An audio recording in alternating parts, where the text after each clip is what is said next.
பாக்குறேன் traffic signal அத பத்தி ஒரு கேள்வி. அதுல வந்து ரெட், கிரீன், எல்லோ, ஏன் அந்த ஸ்பெசிபிக் கலர்ஸ் வந்து வச்சிருக்காங்க? வேற கலர்ஸ் எல்லாம் நிறைய இருக்குல்ல, பர்பிள், பிங்க், அப்படிலாம் ப்ளூ, அதெல்லாம் கலர்ஸ் இருக்குல்ல. சோ அதெல்லாம் இல்லாம இந்த 3 ஸ்பெசிபிக் கலர்ஸ் மட்டும் வச்சிருக்காங்க. என்ன ரீசன் இருக்கு அதுக்கு? எதுக்குன்னா ஒரு ஜஸ்ட் லைக் தட் அவங்க செலக்ட் பண்ணல அந்த காலத்துல. அதுக்கு ஒரு பர்டிகுலர் சயின்டிபிக் ரீசன் இருக்குது. நீங்க நம்ம சயின்ஸ்ல பிசிக்ஸ் படிக்கும்போது ஞாபகம் இருக்குங்களா, ஒயிட் ரேஸ் லைட் வந்து ஸ்பிளிட் ஆச்சுனாக்கா எத்தனை கலர் வரும்னு சொல்லுவாங்க? 7 கலர்ஸ்.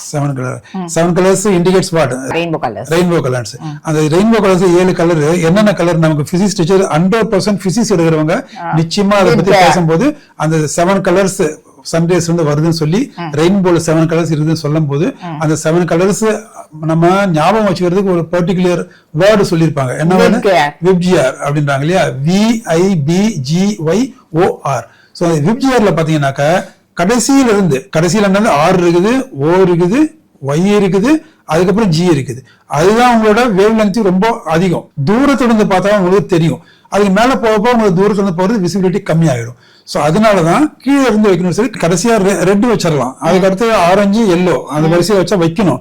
ஆனா வச்சோம்னா எல்லோக்கும் ஆரஞ்சுக்கும் டிஃபரன்ஸ் தெரியாது, தூரம் வந்து பார்க்கும்போது தெரியாது. அதனால எல்லோவையும் ஆரஞ்சையும் சேர்த்து ஒரு கலர் மிக்ஸ் பண்ணாங்க. அதுதான் நம்ம எல்லோன்னு சொல்றோம். ஆக்சுவலா அது எல்லோ கிடையாது, அது உண்மையான கலர். ஆரஞ்சும் கிடையாது, அது உண்மையான டெக்னிக்கல் டேர்ம் என்னன்னா ஆம்பர்.